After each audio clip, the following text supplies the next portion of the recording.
Hi hello ಎಲ್ಲರಿಗೂ ನಮಸ್ಕಾರ. ನಾನು ನಿಮ್ಮ ಜಯದತ್ ಹೆಗಡೆ. ಇವತ್ತು ನಾನು ಅಗ್ರಿಕಲ್ಚರ್ ಕೃಷಿಗೆ ಸಂಬಂಧಪಟ್ಟಂತ ಬಹಳ ಉಪಯುಕ್ತವಾದಂತಹ ಮಾಹಿತಿಯೊಂದಿಗೆ ತಮ್ಮ ಮುಂದೆ ಬಂದಿದ್ದೇನೆ. ವೀಕ್ಷಕರೇ, ನಾನು ಇವತ್ತು ನಿಮಗೆ ವಿಡಿಯೋದಲ್ಲಿ ತೋರಿಸ್ತಾ ಇರೋದು ನಮ್ಮ ಮನೆಯಲ್ಲಿ ನಾವು ಮಾಡುತ್ತಿರುವ ನೈಸರ್ಗಿಕ ಕೃಷಿಯಿಂದ ತಯಾರಿಸಿದ ತೋಟ. ಅದಕ್ಕೂ ಮೊದಲು ನನ್ನ ಚಾನಲ್ ಅನ್ನ ಸಬ್ಸ್ಕ್ರೈಬ್ ಆಗದೇ ಇರುವವರು ದಯವಿಟ್ಟು ಸಬ್ಸ್ಕ್ರೈಬ್ ಮಾಡಿ, ಬೆಲ್ ಐಕಾನ್ ಅನ್ನು ಒತ್ತಿ, ಲೈಕ್ ಮಾಡಿ ಹಾಗೂ ಶೇರ್ ಮಾಡಿ. ತಮಗೆಲ್ಲ ಒಂದು ಪ್ರಶ್ನೆ ಕಣ್ಣ ಮುಂದೆ ಬರಬಹುದು, ಕೃಷಿ ಅಂದರೆ ನೈಸರ್ಗಿಕ ಅಲ್ಲವೇ ಎಂದು. ಇವರು ತಮ್ಮ ಮನೆಯಲ್ಲಿ ನೈಸರ್ಗಿಕ ಕೃಷಿ ಎಂದು ಹೇಳುತ್ತಾ ಇದ್ದಾರಲ್ಲ ಅಂತ. ವೀಕ್ಷಕರೇ, ಹೌದು, ಕೃಷಿ ಎಂದರೆ ನೈಸರ್ಗಿಕನೇ. ಆದರೆ ನಾವು ತಯಾರಿಸಿದ ನೈಸರ್ಗಿಕ ತೋಟ ಹೇಗೆ ಅಂದರೆ, ಇವತ್ತಿನ ದಿನಗಳಲ್ಲಿ ಗುಡ್ಡಗಾಡುಗಳಲ್ಲಿ ಕೃಷಿ ಮಾಡುವಾಗ JCB ಅಂತಹ ಯಂತ್ರಗಳನ್ನು ಬಳಸಿ ಎತ್ತರವಾದ ಗುಡ್ಡಗಳನ್ನು ಕತ್ತರಿಸಿ ಅದನ್ನು ಸಮತಟ್ಟಾಗಿಸಿ ಆನಂತರ ಅಡಿಕೆ ಗಿಡಗಳನ್ನು ನೆಡುತ್ತಾರೆ. ಇದರಿಂದ ಪ್ರಕೃತಿ ನಾಶವಾಗುತ್ತದೆ. ಬಯಲುಸೀಮೆಯಂತಹ ಪ್ರದೇಶಗಳಲ್ಲಿ ಭೂಮಿ ನೈಸರ್ಗಿಕವಾಗಿ ಸಮತೋಲನವನ್ನ ಇಟ್ಟುಕೊಂಡಿರುತ್ತದೆ. ಹಾಗಾಗಿ ಅವರಿಗೆ ಸಮತಟ್ಟು ಮಾಡುವಂತಹ ಅವಶ್ಯಕತೆ ಇರುವುದಿಲ್ಲ.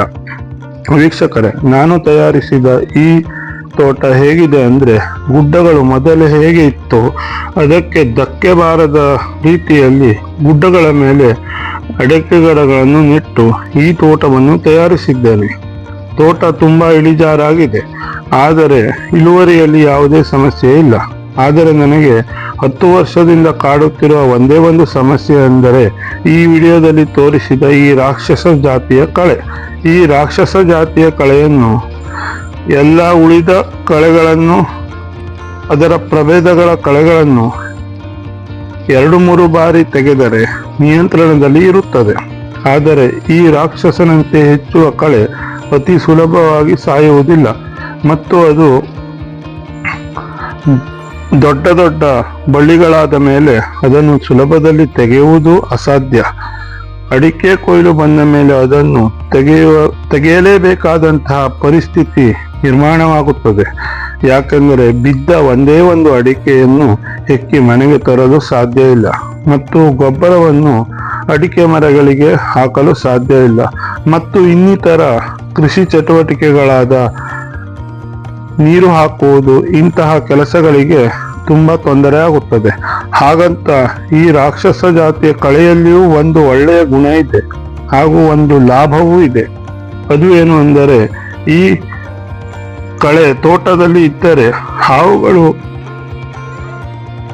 ಬರುವುದಿಲ್ಲ ಮತ್ತು ಅತಿಯಾದ ತಂಪನ್ನು ಕೆಳಭಾಗಕ್ಕೆ ಅಂದರೆ ಭೂಮಿಯ ಮೇಲ್ಪದರಕ್ಕೆ ನೀಡುತ್ತದೆ ಮತ್ತು ರೈತನ ಮಿತ್ರ ಎಂಬ ಎರೆಹುಳುಗಳು ಅತಿಯಾಗಿ ಇದರ ಅಡಿಗಳಲ್ಲಿ ಇದರ ಸೊಪ್ಪು ತಿಂದು ಮಣ್ಣು ಮೃದು ಮಾಡಿ ಅದು ತಿಂದ ಆಹಾರವನ್ನು ಗೊಬ್ಬರದ ರೂಪದಲ್ಲಿ ನಮಗೆ ನೀಡುತ್ತದೆ.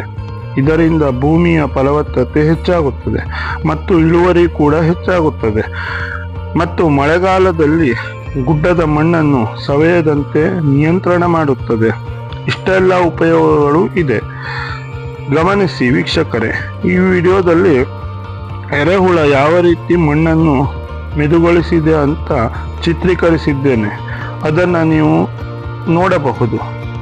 ತಮಗೆಲ್ಲ ಈ ಒಂದು ಮಾಹಿತಿ ಇಷ್ಟ ಆಗಿದೆ ಅಂತ ನಾನು ಭಾವಿಸಿದ್ದೇನೆ ಮತ್ತು ಇಂಥದೇ ವಿಡಿಯೋದೊಂದಿಗೆ ಒಳ್ಳೊಳ್ಳೆ ವಿಷಯಗಳನ್ನು ಕ್ರೋಢೀಕರಿಸಿ ತಮ್ಮ ಮುಂದೆ ಬರುತ್ತೇನೆ. ಧನ್ಯವಾದಗಳು. ಶುಭ ದಿನ.